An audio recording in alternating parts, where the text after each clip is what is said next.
मैले नै सहयोग गरेर माओवादी केन्द्रकै सहयोगमा प्रधानमन्त्री हुनुभयो। उहाँ एक्लै भएको छु भन्ने ठान्नु भएको छ भने त्यो भ्रम हटाइदिनुहोस्। तपाईँ एक्लै प्रधानमन्त्री हुनुभएकै छैन। पहिलोचोटि पनि माओवादी केन्द्रको तपाईँको भाषामा बैशाखी टेकेर हुनुभयो हो। दोस्रो पटक हाम्रो पनि भोट लिएर हुनुभयो हो। अब भएर देखाउनुहोस् त। अबको चुनावबाट देखाउनुहोस्, तपाईँलाई मानिन्छ। तपाईँ एमालेको प्रधानमन्त्री हुनु होला। कुनै पनि लोकतान्त्रिक प्रणालीमा पार्टीभित्र भएको विवादको विषयलाई लिएर एउटा सार्वभौम संसदलाई विघटन गर्ने, अपराध गर्ने छुट कसैलाई दिन्छ लोकतन्त्रभित्र? बिल्कुल आफ्नो अहङ्कार र दम्भबाट पछि हट्नु भएको छैन भन्ने देखियो। कसैको बैशाखी टेकेर चाहिँ हिँड्नेमा हामी छैनौँ। अनि सरकारमाथि घारे हात लगाउने तरिका चाहिँ आफ्नै सरकार ढलाएर, आफ्नै पार्टी फुटाएर, त्यसो भएपछि त अलिकति रियलाइजेसन होला नि भन्ने लाग्थ्यो। भएभरका 7 प्रदेशका सरकार पनि गुमे, त्यसपछि त अलिकति त आयो होला भन्ने लाग्थ्यो मलाई। अलिकति त अब यसरी त हुँदो रहेनछ, गल्ती त आफ्नो नि भयो। जसमा यति धेरै अहङ्कार, यति धेरै दम्भ र यति धेरै निषेधात्मक प्रवृत्ति नहुने हो भने अरू सबै नेकपा एमालेका नेता कार्यकर्तासँग मिलेर काम गर्न म कठिन हुने देख्दिनँ। तर यो प्रवृत्ति यति हुँदा पनि अझै उहाँले जसरी घोचपेच गर्नुभयो, जस्ता सस्ता शब्द बाण प्रहार गर्ने कोसिस गर्नुभयो, यसले म निकै अध्यक्ष केपी ओलीको र मेरो सिग्नेचर छ। अनि अहिले आएर त्यत्रो कुरामा हस्ताक्षर गर्ने आफैले त्यसलाई उल्ट्याउने र अझ उल्टो आफू पानीमाथिको ओबानो हुन मिल्छ? अब भेटिँदैन माओवादी केन्द्र। अब यो वैशाख 30 गतेको निर्वाचनपछि माओवादी केन्द्र भेटिँदैन। गुगलमा मात्रै देखिन्छ उहाँले भनेको। माओवादी केन्द्र त अब गुगलमा मात्रै देखिने रे। उहाँ सर्वत्र छाउने रे, 60% भोट ल्याउने रे। नीति कार्यक्रम कामै छैन, लाज मर्दो केही पनि छैन। यो गठबन्धन कमजोर भयो भने देश दुर्घटनामा जाने खतरा अहिले पनि छ। तपाईहरू टाउको काट्ने मान्छे होइन, तपाईहरू हत्याराको रूपमा जेल बसेको होइन। सम्माननीय सभामुख महोदय, हामी देशको एउटा विशिष्ट ऐतिहासिक सन्दर्भमा सरकारको नीति कार्यक्रमबारे छलफल गर्दैछौँ। मैले देशको विशिष्ट ऐतिहासिक सन्दर्भ भन्दा यहाँ पूर्ववक्ता थुप्रै मान्य सदस्यहरूले उठाए जस्तै देशको विशिष्ट अर्थतन्त्रको स्थिति जो गम्भीर सङ्कटतिर जाने खतरा छ, देशमा राजनैतिक रूपले पनि देखा पर्ने गरेका परिघटनाहरू जसले हामीले लामो सङ्घर्ष र बलिदानबाट प्राप्त गरेका अधिकारहरू नै खोचिने खतराहरू पनि देखा परे। त्यस अर्थमा पनि विशिष्ट सन्दर्भ छ। कोभिड-19 को कारणले सामाजिक जीवनका, राजनीतिक जीवनका र आर्थिक जीवनमा जे जस्तो असर पर्यो, त्यो असरलाई न्यूनीकरण गर्ने एउटा विशिष्ट सन्दर्भ पनि छ। र अर्को, हामीले संविधान सभाबाट सङ्घीय लोकतान्त्रिक गणतन्त्रको संविधान बनाएपछिको दोस्रो निर्वाचन प्रक्रियामा हामी सामेल छौँ।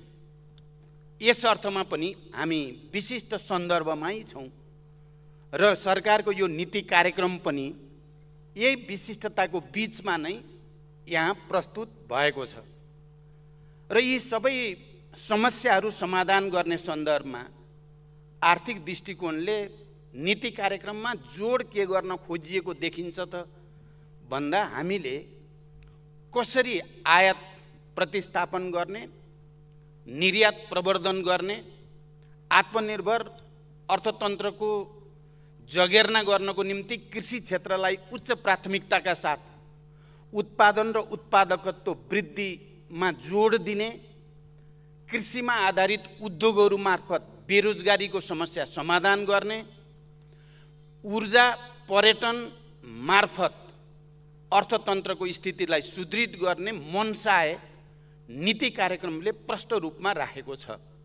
मलाई लाग्छ यहाँ विभिन्न मान्य सदस्यहरूले संशोधन प्रस्ताव पनि राख्नु भएको छ, विभिन्न सुझावहरू पनि आएका छन्। सम्माननीय प्रधानमन्त्रीजीले जवाफ दिने क्रममा पक्कै पनि यसमा हुन सक्ने परिमार्जन या हुन सक्ने संशोधन बारे पनि व्याख्या हुने नै छ। म चाहिँ के कुरामा जोड दिन चाहन्छु भने हामी संविधान सभाबाट संविधान घोषणा भएपछि दोस्रो निर्वाचन प्रक्रियामा छौँ। भर्खरै स्थानीय तहको निर्वाचन सम्पन्न भएको छ र यस्तो बेलामा यो संविधान निर्वाचन सम्पन्न भयो, जुन बेला हामी संविधान सभाबाट बनेको संविधान कार्यान्वयनको प्रक्रियामा नै हामी दुर्घटनामा पर्ने हौँ कि भन्ने एउटा गम्भीर परिस्थिति बन्यो। गत साल हामीले जे भोग्यौँ, हामीले जसरी संविधानको रक्षाको निम्ति, लोकतन्त्रको रक्षाको निम्ति, राष्ट्रियताको रक्षाको निम्ति भनेर फेरि एकचोटि सडकमा जानुपर्ने परिस्थिति बन्यो। हामी सबैले त्यो अनुभवबाट, त्यो तीतो यथार्थबाट गुज्रेका छौँ। मलाई के लाग्छ भने आजको दिनमा हामी जस्तो परिस्थितिमा सरकारको बारेमा, नीति कार्यक्रमको बारेमा, बजेटको बारेमा छलफल गर्दैछौँ र देश धेरै तरिकाले अप्ठ्यारोमा छ, सङ्कटमा छ, सङ्कटतिर जाँदैछ भनेर हामीले भनिरहेका छौँ। मलाई फेरि एकचोटि हामी शान्ति प्रक्रियालाई टुङ्ग्याउँदै गर्दा या शान्ति सम्झौता गर्दै गर्दा र देशलाई एउटा नयाँ राजनैतिक प्रणाली मार्फत विकास र समृद्धिको नयाँ युगतिर लैजाने परिकल्पना र सपना देख्दै गर्दा हामीले राजनैतिक तहमा जुन एकता र समझदारीको वातावरण बनाएका थियौँ, मलाई लाग्छ आज देशमा उत्पन्न समस्याहरूको समाधानको निम्ति पनि राजनीतिक नेतृत्वको तर्फबाट, राजनीतिक दलहरूको तर्फबाट त्यसै प्रकृतिको एकता, सहमति र समझदारी बनाउन जोड गर्नुपर्ने आवश्यकता छ।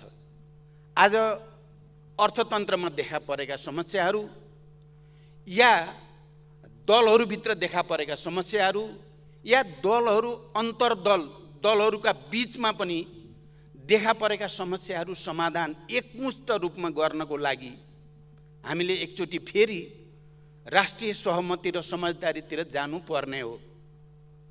आवश्यकता आज त्यस्तो छ। हामीले कसैले एकले अर्कालाई दोषारोपण मात्रै गरेर समस्याको समाधान हुने स्थिति छैन। जसरी हिजो गम्भीर प्रकृतिका समस्याहरू पनि हामीले संवाद, सहकार्य र एकताको माध्यमबाट समाधान गर्दै अगाडि बढेका थियौँ, आज पनि देशलाई फेरि एकचोटि राजनैतिक समझदारी, सहमतिको आवश्यकता छ। देशको अगाडि देखा परेका समस्या समाधान गर्नको निम्ति साझा प्रयास, साझा सङ्कल्प, साझा प्रतिबद्धताको आवश्यकता देखिएको छ। तर हामी यो नीति कार्यक्रममाथि छलफल गर्दै गर्दा अस्तिदेखि यहाँ जस्तो सिनेरियो या आलोचना प्रतिआलोचना, घोचपेचको जो परिस्थिति देखा पर्यो, भन्न त हामी सबैले देश सङ्कटमा छ, अप्ठ्यारोमा छ भनिराखेका छौँ र हामीले यसको समाधान गरेर जानु छ पनि भनिराखेका छौँ। तर हाम्रो छलफल गर्ने तरिका, एकले अर्कालाई घोचपेच गर्ने तरिका चाहिँ फेरि परम्परागत भन्दा नयाँ हुन सकेको छैन। परिस्थितिको गम्भीरतालाई त्यही गम्भीरताका साथ आत्मसात गरेर समाधानको निम्ति एउटा नयाँ कमिटमेन्ट, नयाँ भिजन दिनेतिर भन्दा एकले अर्कालाई दोषारोपण गर्नेतिर नै बढी जाने हो कि भन्ने चिन्ता हामीलाई भएको छ। म अहिलेको स्थानीय तहको निर्वाचनमा जनसमुदायको निकै उत्साहपूर्ण सहभागिता रह्यो। किनकि निर्वाचनै हुने हो कि होइन, संविधान नै चाहिँ कार्यान्वयनतिर निरन्तर जाने हो कि होइन भन्ने पृष्ठभूमिबाट हेर्दा अहिले कुन राजनीतिक दलले कति सिट ल्यायो, कसको घट्यो कसको बढ्यो भन्दा पनि हामी यो सङ्घीय लोकतान्त्रिक गणतन्त्रलाई संस्थागत गर्ने प्रक्रियामा अगाडि बढ्दैछौँ या छैनौँ भन्ने प्रश्न बढी महत्त्वपूर्ण छ भन्ने मलाई लाग्छ। शान्ति र संविधान निर्माण प्रक्रियाको अन्तर्सम्बन्धको दृष्टिकोणबाट हेर्दा र विगतमा हामीले गरेको त्याग तपस्या बलिदानको चाहिँ पृष्ठभूमिलाई पनि हेर्दा यो प्रक्रिया संस्थागत हुँदै जान्छ भन्ने कुराको सुनिश्चितता हाम्रो लागि महत्त्वपूर्ण छ।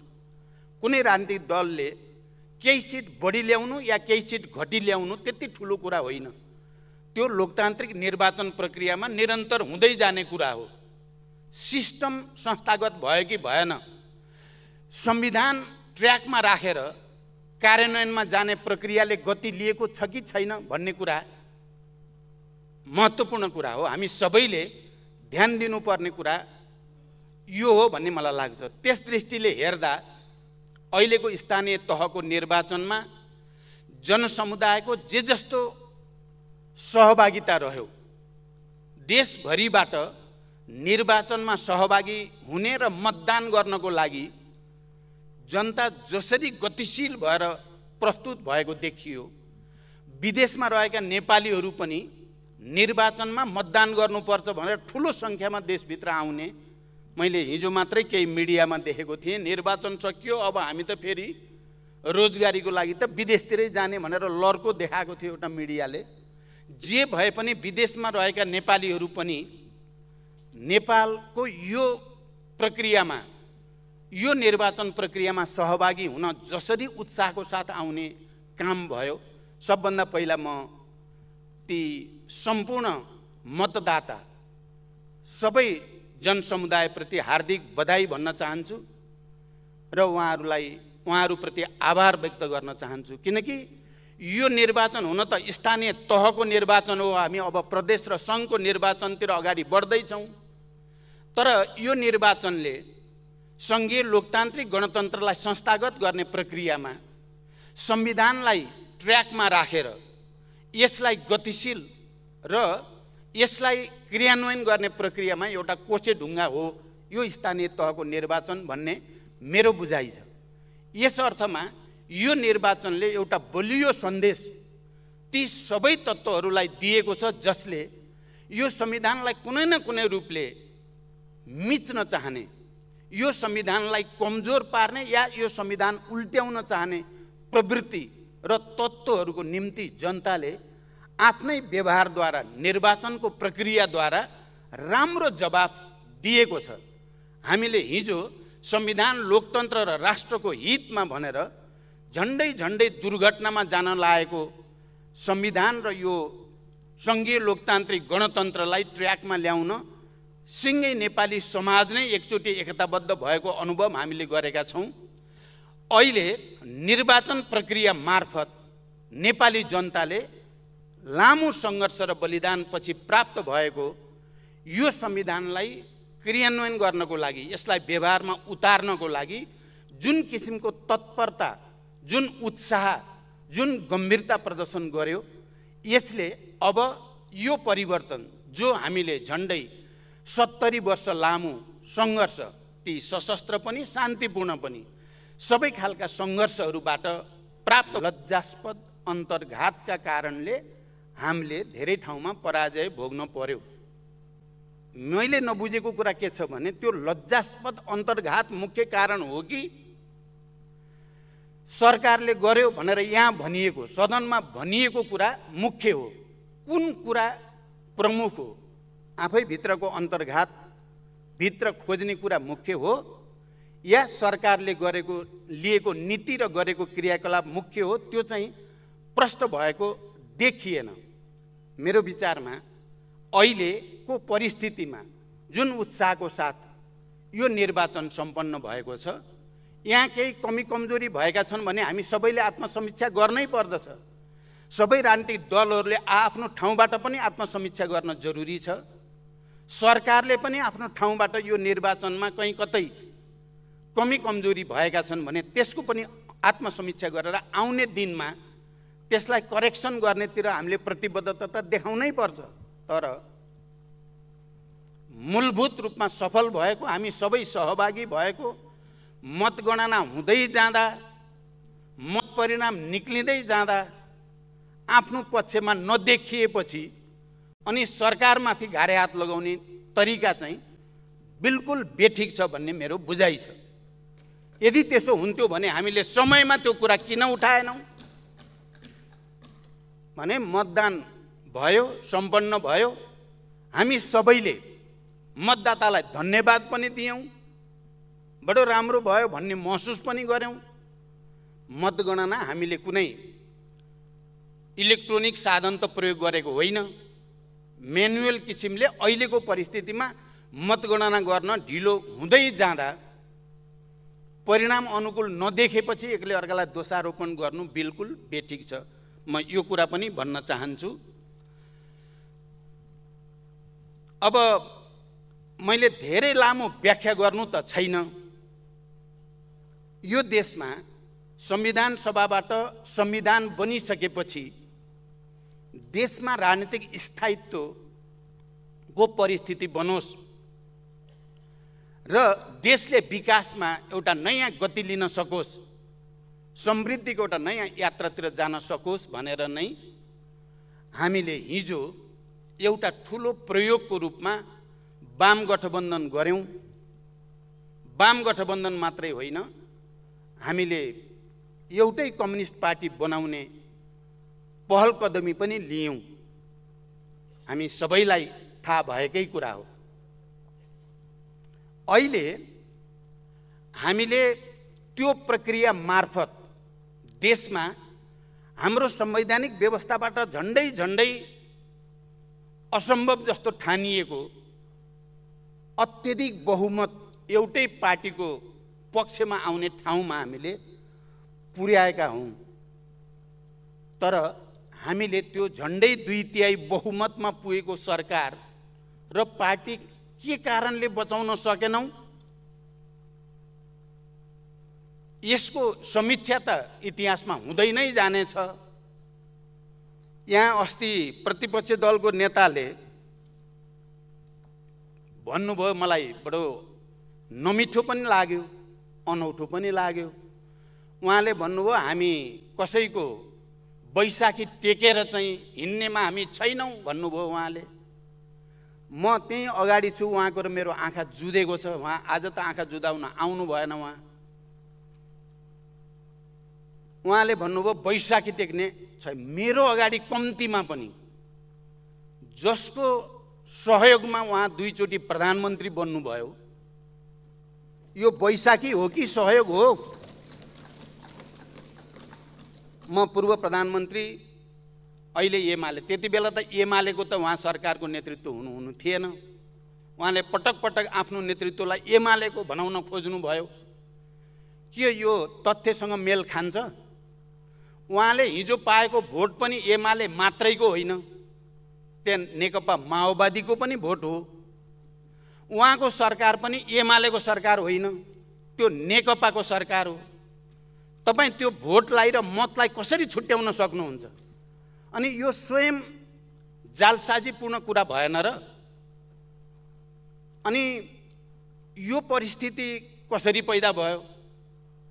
यो परिस्थिति कसले पैदा गर्यो? मलाई अर्को कुरा, बडो दुःख लाग्ने कुरा के भएको छ भने, अस्ति नै पनि यही गरिमामय सदनमा सभामुख महोदय शान्ति प्रक्रियाको बारेमा बडो नमिठोसँग घोचपेच गरियो। लडाईँ जित्न नसकेर आएका हामी होइनौँ भन्ने किसिमले शान्ति सम्झौतालाई अपमानित गर्ने, त्यसलाई घृणा फैलाउने ढङ्गले भनियो र मैले यही रोस्टमबाट त्यसको खण्डन गर्न परेको थियो। हिजो फेरि अस्ति प्रतिपक्ष दलको नेताले नै शान्ति सम्झौतालाई र शान्ति प्रक्रियालाई अपमान हुने ढङ्गले उहाँले बोरामा मान्छे हालेको कुरा गर्नुभयो, जनतालाई धम्क्याएको कुरा गर्नुभयो। मैले यो विषय अलि गम्भीर ठानेको छु। म यो गरिमामय सदनको ध्यान गम्भीर रूपले आकर्षित गर्न चाहन्छु। हामी अहिले जसरी यहाँ उपस्थित छौँ त्यो शान्ति सम्झौता मार्फत छौँ।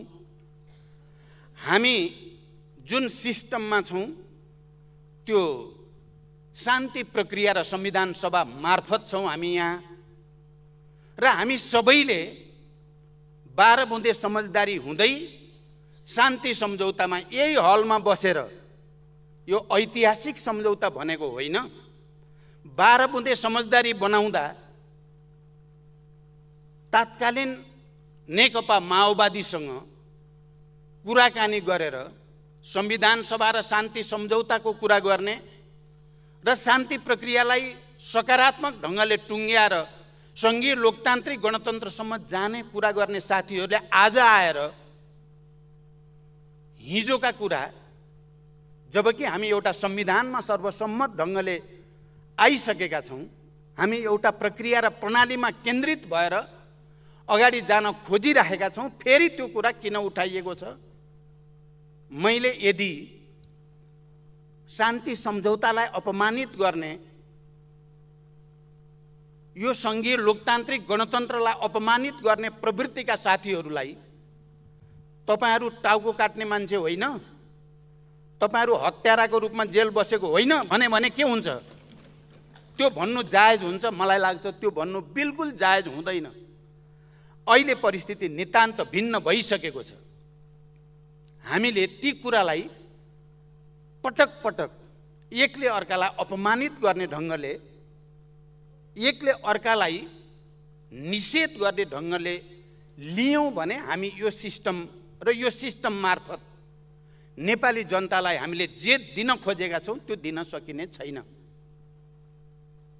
मलाई निर्वाचनका क्रममा, किनकि यो निर्वाचन सम्पन्न गर्नको निम्ति सिँगै देशले देखेको छ, म पूर्वदेखि पश्चिमसम्म, हिमाल पहाडदेखि तराईका विभिन्न जिल्लाहरूमा निर्वाचनको वातावरण बनाउनको निम्ति पुरै खटेको छु। यहाँहरूलाई यो पनि स्मरण होला, 70 को निर्वाचन जति बेला हामी नराम्रोसँग कमजोर भएका थियौँ, पार्टी विभाजन भएको थियो, तर लोकतान्त्रिक निर्वाचनको वातावरण बनाउनको निम्ति देशव्यापी अभियानमा हामी हिँडेका थियौँ र त्यसले निर्वाचनको माहौल बन्यो। किनकि निर्वाचनको वातावरण बनाउने कुरा, चाहे संविधान सभाबाट संविधान बनाउने कुरामा होस्, चाहे संविधान कार्यान्वयनको एउटा सकारात्मक वातावरण बनाउने कुरामा होस्, त्यो बढी महत्त्वपूर्ण थियो भन्ने मलाई लाग्छ। र मलाई यो बीचमा खास गरी भरतपुर चितवनको सन्दर्भमा मैले मतदातालाई धम्क्यायो र धम्क्याएर चाहिँ मत लिने कोसिस गर्यो भनेर यहाँ प्रतिपक्षी दलको नेताले बडो चाहिँ व्याख्यासहित भन्नुभयो।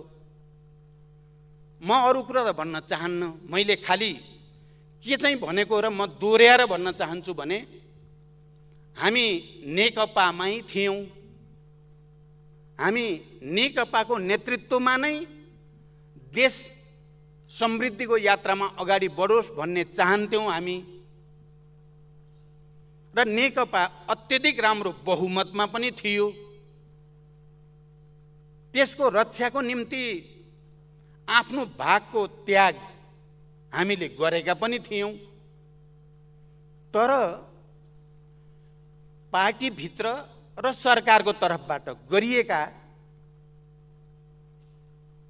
जनविरोधी कामहरूको आलोचना जब पार्टीभित्र हुन थाल्यो, अहिले त यो नीति कार्यक्रम गठबन्धन सरकारको नीति कार्यक्रमको रूपमा यहाँ प्रस्तुत छ, त्यति बेला नेकपाको एक्लै पार्टीको नीति कार्यक्रम र बजेट प्रस्तुत हुँदा त्यो बजेट हामीले निर्वाचनको बेलामा घोषणापत्रमा जे कुरा भनेको त्यसको ठिक उल्टो आयो भनेर नेकपाकै सांसदले बोल्नुपर्ने स्थिति हिजो बनेको होइन। कसको कारणले त्यस्तो भयो?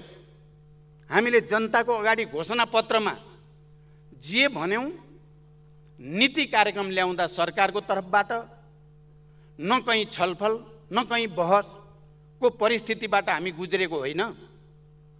अनि बजेट आउँदा यो बजेट जनताको पक्षमा छैन भनेर यहाँ हामी नेकपाका त्यति बेलाका मान्य सदस्यहरूले निकै चर्को आलोचना गर्दा प्रतिपक्षमा रहेको नेपाली कङ्ग्रेसले भनेको म अहिले पनि सम्झिराखेको छु। यो त बडो विचित्र भयो, सत्ता पक्ष पनि नेकपै भयो, प्रतिपक्ष पनि नेकपै भयो। हामीले भन्नुपर्ने कुरा जति सबै नेकपाकै मान्य सदस्यले भन्ने परिस्थिति बन्यो भनेको म अहिले पनि हिजो जस्तै सम्झिराखेकै छु। हामीले के गर्यौँ? हामीले घोषणापत्र अनुसार काम गर्यौँ, हामीले राष्ट्र र जनताको आवश्यकता अनुसार सम्बोधन गर्ने काम गर्यौँ। जब त्यसबारे पार्टीभित्र बहस भयो, विवाद भयो र पार्टीभित्र अत्यधिक बहुमत सदस्यद्वारा त्यसको आलोचना हुन थाल्यो, विरोध हुन थाल्यो, अनि सदन विघटन गरिएको होइन। के त्यसरी सदन विघटन गर्ने अधिकार संविधानले दिएको छ? कुनै पनि लोकतान्त्रिक प्रणालीमा पार्टीभित्र भएको विवादको विषयलाई लिएर एउटा सार्वभौम संसदलाई विघटन गर्ने, अपराध गर्ने छुट कसैलाई दिन्छ लोकतन्त्रभित्र? त्यो काम नेपालमा भएको होइन। त्यो मैले अहिले विश्लेषण गरेर भनेको पनि होइन। त्यो स्वयं प्रतिपक्ष, अहिलेको प्रतिपक्ष दलको नेताले सार्वजनिक रूपमा भन्नुभएको छ। किन विघटन गरियो भन्दा मलाई पार्टीभित्र काम गर्न दिइएन। पार्टीभित्रको समस्या समाधान गर्ने पार्टीको विधि छ, पद्धति छ, त्यसलाई छोडेर अनि जनताद्वारा निर्वाचित संविधानले दिँदै नदिएको अधिकार प्रयोग गरेर पटक पटक विघटन गर्दा देश सङ्कटमा गएको होइन। मैले त सोचेको थिएँ अब धेरै भयो, पार्टीभित्र विवादको कारणले पटक पटक संसद विघटन भयो, देश नै राजनीतिक दुर्घटनामा जाने हो कि भन्ने खतरा पैदा भयो। त्यसका विरुद्ध जनतालाई अपिल गरियो। त्यही प्रक्रियामा हाम्रो पार्टी अदालतबाट फेरि दुईटा भयो। दुईटा भइसकेपछि पनि फेरि संसद विघटन भयो र त्यो विघटनका विरुद्ध फेरि सङ्घर्ष गर्नुपर्ने आवश्यकता भयो। र त्यही राष्ट्रिय राजनीतिक दुर्घटनाबाट संविधानलाई, देशलाई बचाउने सन्दर्भमा यो गठबन्धनको जन्म भयो। यदि तात्कालीन नेकपा भित्र चलेको बहसलाई विधिसम्मत तरिकाले चलाइएको भए पार्टी विभाजन हुनुपर्ने स्थिति पनि थिएन, संसद विघटन गर्नुपर्ने स्थिति पनि थिएन। बडो गलत तरिकाले विघटन गर्ने र पार्टीभित्रको लडाईँको चाहिँ सबै दुःख जनतालाई दिने, संविधानलाई दिने भएपछि यो जन्मियो। मैले चितवनको एउटा सभामा बोल्दा भनेको यति नै हो, किनकि राष्ट्रिय राजनीतिक दुर्घटनामा जान लाग्यो। त्यो दुर्घटनाबाट संविधान बचाउनको लागि, राष्ट्र बचाउनको लागि र लोकतन्त्र बचाउनको लागि हामीले गठबन्धन गरेको हो। यदि यो गठबन्धन हुँदैन थियो भने देश दुर्घटनामा पर्ने खतरा थियो। अहिले पनि यो गठबन्धन टुट्यो, यो गठबन्धन कमजोर भयो भने देश दुर्घटनामा जाने खतरा अहिले पनि छ।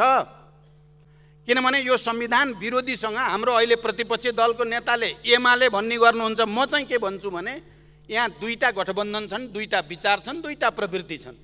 उहाँ पनि गठबन्धनमै हुनुहुन्छ। उहाँले दुईटै राप्रपासँग गठबन्धन गर्नुभएकै छ, उहाँले अर्को चाहिँसँग पनि गठबन्धन गर्नुभएकै छ। कहिलेकाहीँ त हामी 5 दलीय गठबन्धन, उहाँ चाहिँ 9 दलीय गठबन्धन भनेर पनि आउने गरेकै हो। गठबन्धन त गठबन्धनै छन्। तर कुन गठबन्धन अगाडि जाने उद्देश्यका साथ छ, संविधान, लोकतन्त्र, गणतन्त्र, संहिताको रक्षाको निम्ति छ, कसले त्यसलाई कमजोर पार्ने उद्देश्यद्वारा प्रेरित छ, सवाल त्यहाँनिर हो। यी दुईटा गठबन्धन त बने। मैले भने यो गठबन्धन कमजोर भयो भने फेरि पनि अहिले त यो राम्रो कुरा भयो, सदन अवरोध हट्यो, हामीले मजाले छलफल गर्न पायौँ नीति कार्यक्रममाथि, बजेटमाथि। यसको लागि त म प्रतिपक्षलाई धन्यवाद नै भन्न चाहन्छु। तर अस्तिसम्म यो सदनलाई अवरोध गरिरहेको परिस्थितिमा र गठबन्धनको जस्तो ढाँचा काँचा तपाईहरुले बनाउनु भयो प्रतिपक्षको तर्फबाट, त्यो ढाँचा काँचा हेर्दा हामीले यो भन्नै पर्थ्यो जनतालाई, यदि यो हाम्रो गठबन्धन कमजोर भयो भने देश फेरि पनि दुर्घटनामा जान सक्छ। त्यसैले गठबन्धनलाई बलियो बनाउन अपिल गर्ने कुरा र जनतालाई त्यसको निम्ति सावधानी गराउने कुरा कहीं धम्की हुन्छ र? जनतालाई सतर्क गराउन र जनतालाई अपिल गर्ने कुरा त्यो कसरी त्यस्तो हुन सक्छ? र मलाई अर्को अनौठो के लागेको छ भने उहाँले प्रतिपक्षी दलको नेताको हैसियतले भन्नुभयो चितवनको जनताले त्यही धम्क्याएको भएर नै भोट धेरै दिएको जस्तो कुरा गर्नुभयो उहाँले।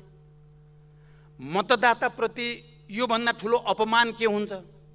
के जनता धम्क्याएको भरमा भोट दिने हो?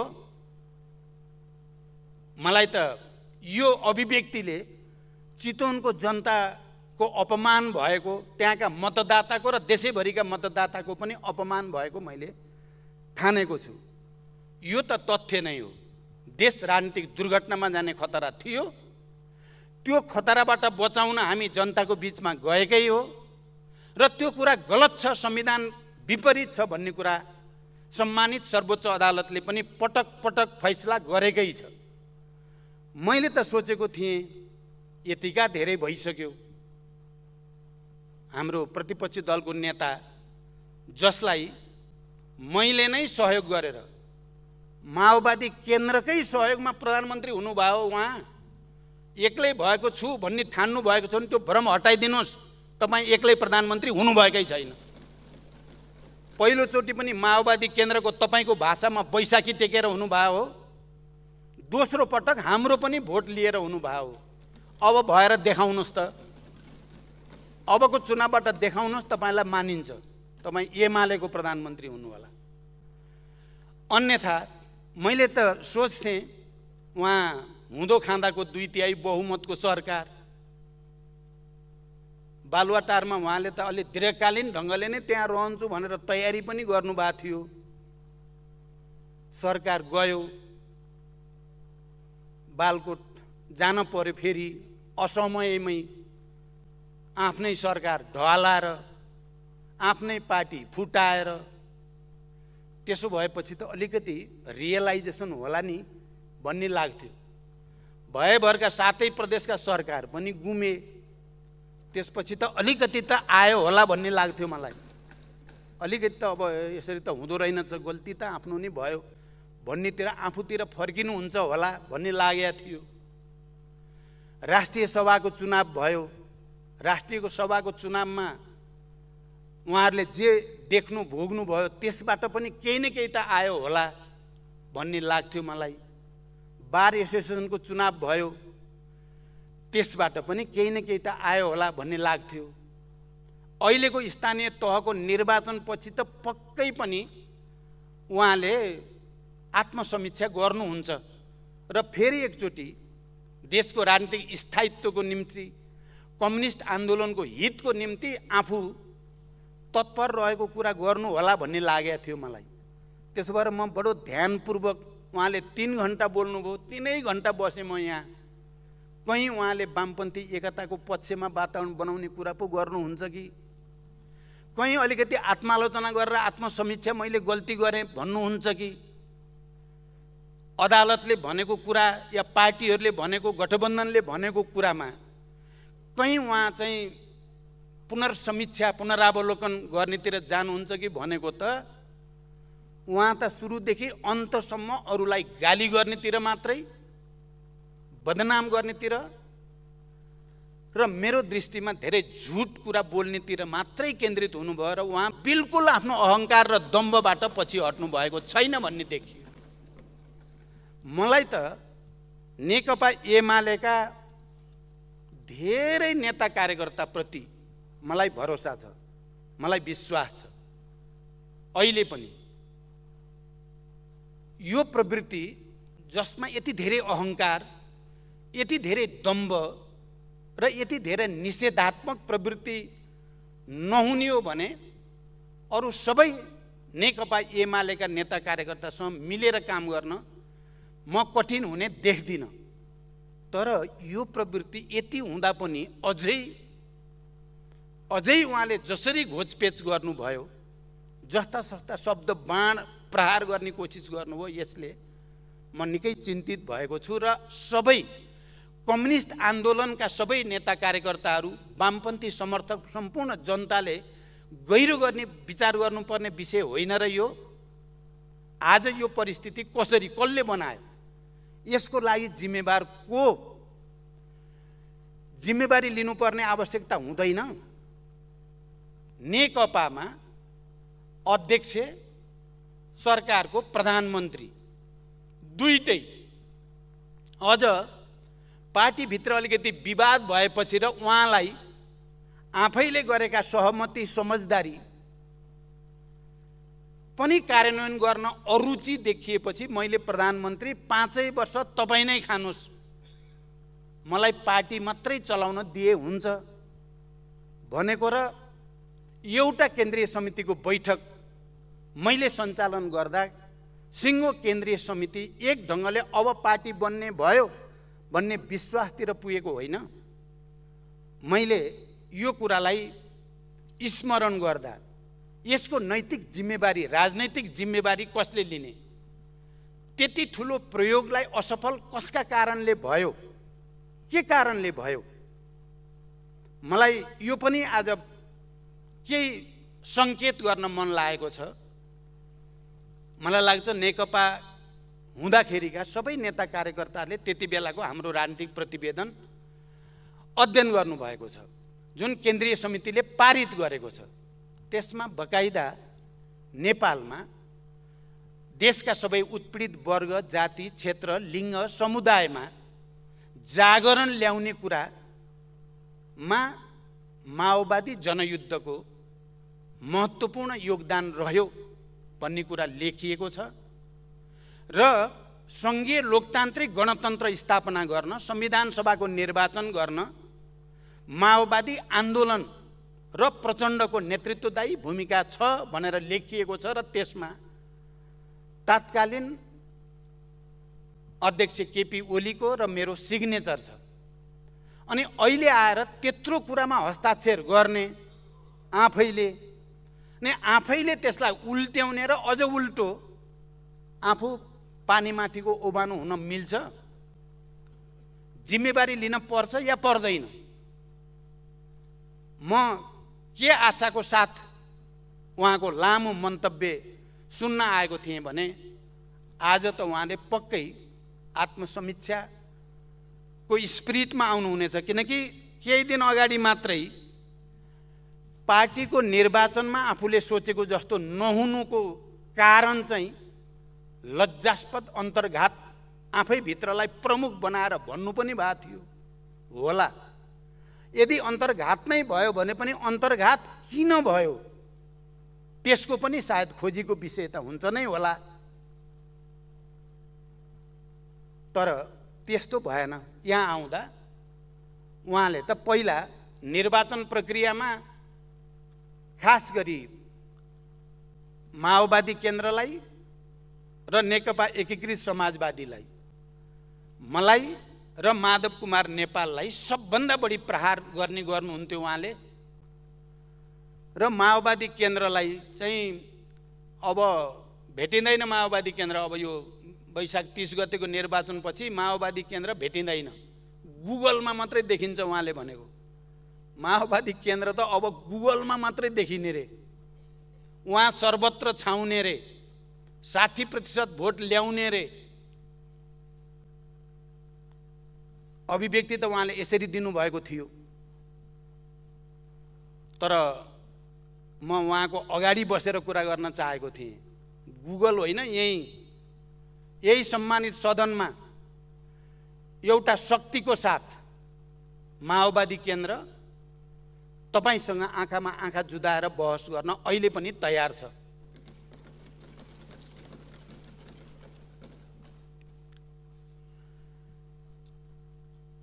उहाँको अभिव्यक्तिमा अरू धेरै नभनिकन हेर्दा यति धेरै विरोधाभास देखियो। उहाँले एकातिर यो नीति कार्यक्रम कामै छैन, लाज मर्दो केही पनि छैन भनेर भित्तामै पुर्याएर नै भन्नुभयो, केही पनि छैन, लाजै मर्दो छ।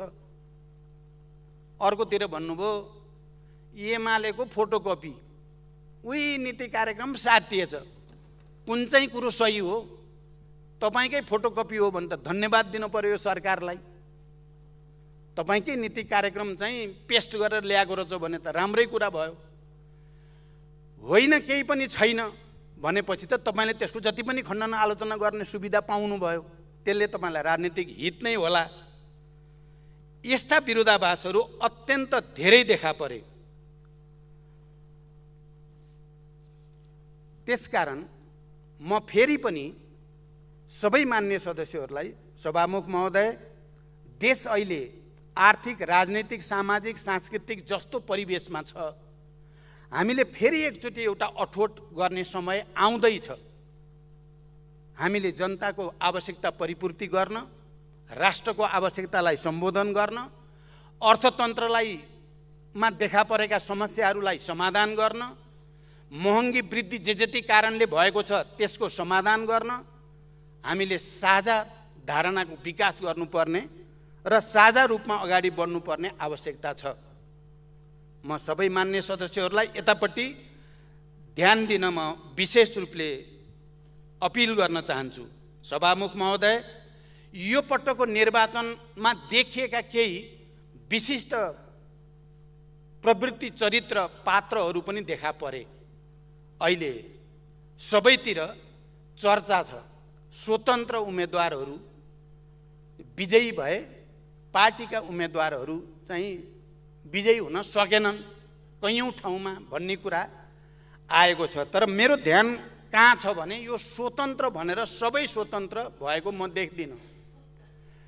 बडो विशिष्ट ढङ्गले दुईटा पात्र, काठमाडौँको मेयरमा र धरानको मेयरका दुईटा पात्र जो विजयी हुनुभयो, उहाँहरू साँचो अर्थमा स्वतन्त्रका रूपमा आउनुभयो र कोही पार्टी उहाँहरूको पछाडि, पार्टीका नेता कार्यकर्ता उहाँहरूको पछाडि लागेर हिँडेको देखिएन। बाँकी मैले हेर्दा उहाँहरू स्वतन्त्र भनिए पनि स्वतन्त्र होइन, पार्टी नै हो। जनकपुरको तपाईँ हामीले हेऱ्यौँ, मेयर जसले जित्नुभयो, नेपाली कङ्ग्रेसकै सबै वरिष्ठ नेताहरूदेखि कार्यकर्ताहरू सबै विजय र्यालीमा हिँड्नु भएको छ, कसरी स्वतन्त्र? या धनगढीकै कुरा गरौँ, कसरी स्वतन्त्र? पार्टीकै मान्छे लागिराखेकै छन्। तर काठमाडौँको मेयर र धरानको मेयरका उम्मेदवार चाहिँ अलि विशिष्ट ढङ्गले प्रस्तुत हुनुभयो। यसलाई विभिन्न रूपले हेरिएको छ। एक थरीहरूको भनाइ छ कि यो राजनीतिक दलहरूका निम्ति राम्रै झापड हो, थप्पड हो भनेर चाहिँ आइराखेको छ केही बुद्धिजीवीहरूका टिप्पणीहरू। राजनीतिक दलहरूलाई चुनौती हो भनेर पनि आइराखेकै छ। म चाहिँ के ठान्छु भने अहिलेको स्थानीय तहको निर्वाचनमा काठमाडौँ र धरानमा जुन विचार प्रवृत्ति सहित, जुन सङ्कल्प सहित दुईजना युवाहरू चाहिँ जनताको बिचमा प्रस्तुत हुनुभयो, त्यो चाहिँ विशिष्ट छ र त्यसलाई विशिष्ट मान्नुपर्छ। अरू त्यसमा स्वतन्त्र सबै थप्न जरुरी छैन। र मेरो विचारमा सङ्घीय लोकतान्त्रिक गणतन्त्रको फुलबारीभित्र काठमाडौँ र धरानमा फेरि दुईटा नयाँ फुलहरू फक्रिएको जस्तो ठान्छु म चाहिँ। फुलबारी सङ्घीय लोकतान्त्रिक गणतन्त्रकै हो। यही संविधानकै फुलबारीभित्र यस अर्थमा उहाँहरूले यदि राजनीतिक दलहरूले आफ्ना नीतिहरूमा पुनर्विचार गर्नुपर्ने, नीतिहरूलाई सच्याउनु पर्ने, त्यसको निम्ति सोच्नुपर्ने, राजनीतिक दलहरूले आत्मसमीक्षा गर्नेतिर ध्यान दिनुपर्ने, उम्मेदवार छनौट गर्दा त्रुटि भएको छ भने त्यसमा ध्यान दिनुपर्ने पक्कै बनाएको छ काठमाडौँको मेयर र धरानको मेयरले। तर यो राजनीतिक दललाई नै चुनौती हो भनेर बुझ्नु सही हुँदैन भन्ने मलाई लाग्छ। यो राजनीतिक दललाई सावधानी गराउने काम पक्कै भएको छ। हामी राजनीतिक दलहरू एक्लै पूर्ण छौँ भनेर सोच्ने ट्रेनतिर अगाडि बढेको थियो भने यसलाई पक्कै पनि काठमाडौँ र धरानले, त्यहाँको जनताले समग्रमा प्रश्न खडा गरेकै हो। तर यो हामीलाई सचेत हुनको निम्ति, हामीलाई आफ्ना कमी कमजोरी सच्याउनको निम्ति एउटा अवसर पनि हो र एउटा चुनौती पनि हो।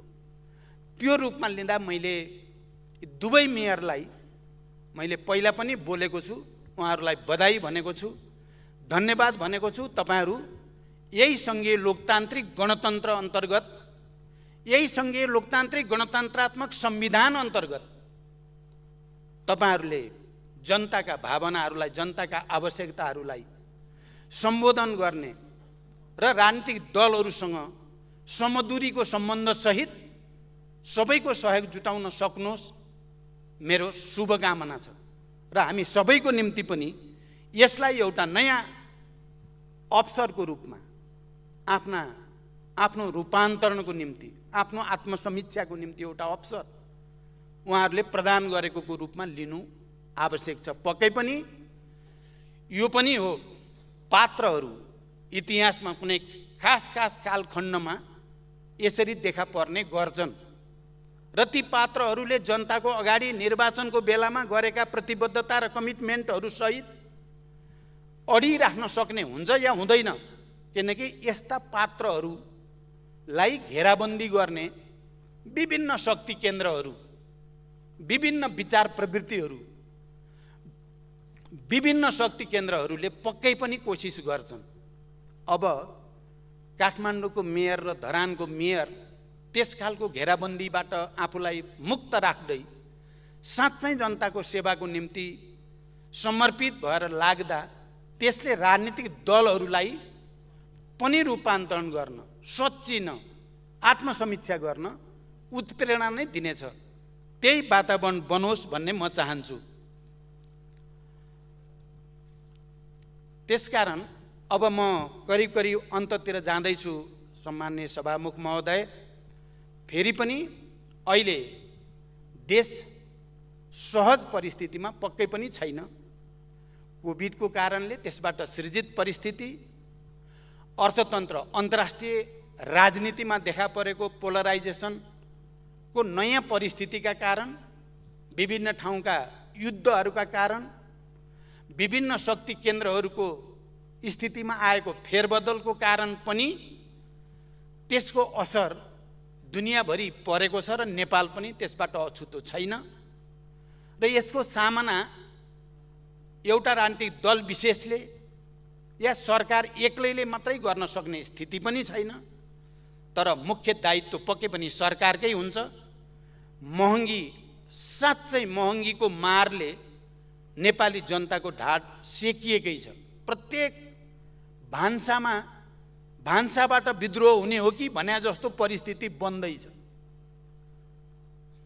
दिन प्रतिदिन बढेको महँगीका कारण जनता आजित हुने परिस्थिति बनेको छ। यसको सामना हामीले गर्नु छ। मेरो सरकारलाई के सुझाव छ भने, पेट्रोलियम पदार्थको मूल्य वृद्धि जसरी भएको छ, हाम्रा छिमेकीहरूले यो मूल्य वृद्धिको मारबाट जनतालाई जोगाउनको लागि पहिला उठाउने भनेको कर छुट दिएर त्यसबाट मूल्य समायोजन गर्ने कोसिस भएको छ। हाम्रो पनि यस अगाडि पेट्रोलियम पदार्थमा जुन कर लगाउने गरिएको छ त्यो कर हटाएर जसरी भए पनि जनतालाई राहत दिने कुरामा सरकारको ध्यान जाओस्, म गम्भीर रूपले भन्न चाहन्छु। मैले सम्माननीय प्रधानमन्त्रीलाई अस्ति मात्रै पनि भनेको छु, कर घटाएर भए पनि मूल्य वृद्धि रोक्न पर्यो।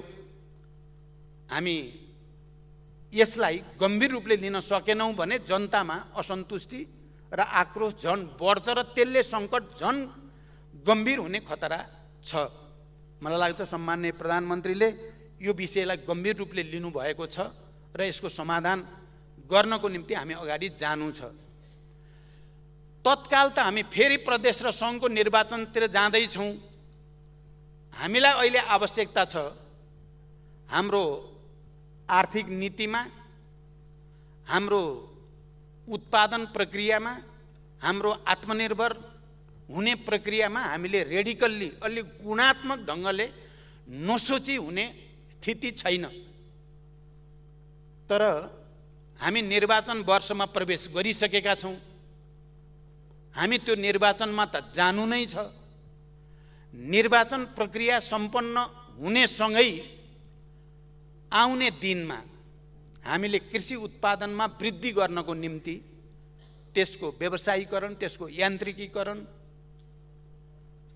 त्यसको वैज्ञानिक विधिको प्रयोगद्वारा अगाडि बढाउने काम अनि कृषिमा आधारित उद्योगहरू स्थापना गर्ने काम, भू उपयोग नीतिलाई अझ परिमार्जन र त्यसलाई कार्यान्वयन गर्ने कुरा,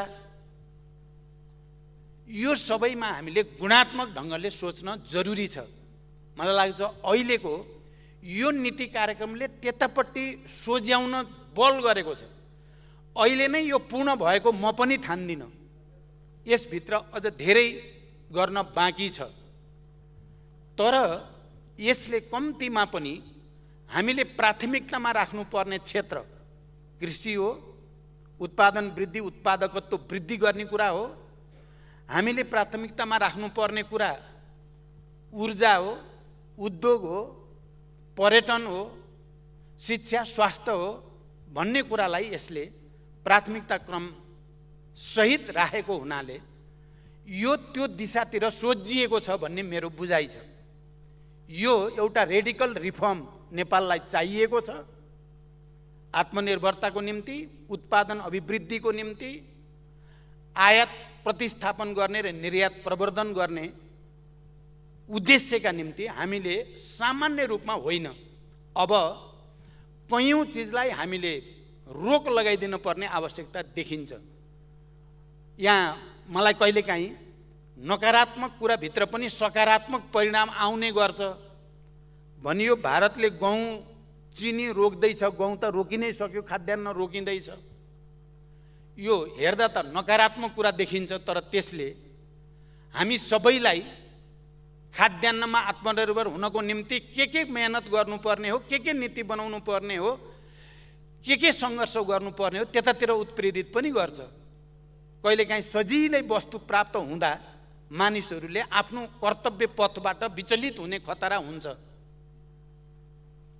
त्यसकारण हामी आफैले सचेत रूपमा कयौं वस्तुहरूको आयातमा कटौती गर्ने, कन्ट्रोल गर्ने, देशभित्र पैदा भएका र पैदा हुन सक्ने सामानहरूको प्रयोगलाई प्राथमिकताका साथ जोड दिएर लैजाने र केही वर्षभित्र हामीले खाद्यान्नमा आत्मनिर्भर हुन सकिन्छ। मैले एकचोटि यही सदनमा भनेको थिएँ कि हामी यति धेरै शिक्षामा पनि प्रगति गर्यौं, पढेका धेरै विद्वानहरू, डाक्टरहरू हामी छौं, भौतिक पूर्वाधारको क्षेत्रमा पनि हामीले धेरै नै प्रगति गरेका छौं, विज्ञान प्रविधिलाई प्रयोग गर्ने कुरामा पनि हामी धेरै नै अगाडि छौं, आएकै छौं। सबै क्षेत्रमा, सञ्चारको क्षेत्रमा पनि हामी धेरै माथि आइसकेका छौं। तर हाम्रो अर्थतन्त्रको स्थिति किन 50 वर्ष पहिले हामी खाद्यान्नमा आत्मनिर्भर थियौं, बरु खाद्यान्न हामी निर्यात गर्थ्यौं, धान हामी निर्यात गर्थ्यौं, अन्य अन्नबाली निर्यात गर्ने ठाउँमा थियौं। अहिले हामी परनिर्भर कसरी भयौं, खरबौंको आयात गर्नुपर्ने स्थितिमा हामी के कारणले पुग्यौं, एकचोटि गम्भीर समीक्षा गर्न जरुरी छ। मलाई विश्वास छ यो नीति कार्यक्रमले इङ्गित गरेको छ, संकेत गरेको छ हामीले अब उत्पादन वृद्धि र उत्पादकत्व वृद्धिमा आत्मनिर्भरताको निम्ति नयाँ ढङ्गले सोच्नुपर्छ भन्ने संकेत गरेको छ। हामी सबैले साझा दायित्वको रूपमा देशलाई एउटा रेडिकल रिफर्मतिर लैजाने प्रयास गर्यौं भने आउने 5 वर्षपछि हामी साँच्चै नै फेरि यो देशको मुहार फेर्न सकिन्छ, जनतामा एउटा नयाँ खुसियाली दिन सकिन्छ। हामीले यो पनि अनुभव गरेका छौं, केही समय मात्रै स्थायित्व र सबैको साझा सङ्कल्प भयो भने विकास हुन ढिलो हुँदैन भन्ने कुराको अनुभव पनि हामीले संकेत पाइ पनि राखेका छौं। त्यसकारण हामी सबै त्यता लागौं र अन्त्यमा जाँदा जाँदै हामी केही ठूला परियोजना मार्फत देशको अर्थतन्त्रलाई अलिक गुणात्मकता दिने कोसिसमा पनि छौं। त्यस अन्तर्गत ठूला जलविद्युत परियोजनाहरू, रिजर्भर प्रोजेक्टहरू अनि अन्तर्राष्ट्रिय विमानस्थल निजगढमा बनाउने भनेर हामीले कैयौँ वर्षदेखि मेहनत गर्यौँ।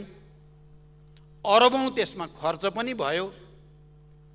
अहिले बडो आकस्मिक जस्तो लाग्ने गरी सर्वोच्चबाट त्यहाँ चाहिँ गर्न हुँदैन भन्ने जो फैसला आयो, यो बडो मलाई अनौठो पनि अलि दुःखद पनि लागेको छ। किनकि त्यहाँ जङ्गलको जो कुरा गरिएको छ त्यहाँ जङ्गल छैन। म पनि त्यहाँ गएको छु, निरीक्षण गरेको पनि छु।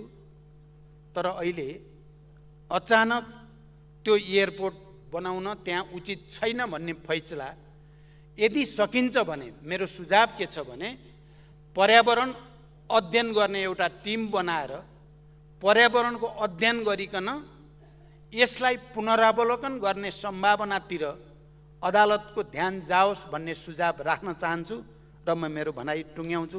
धन्यवाद। अभिवादन।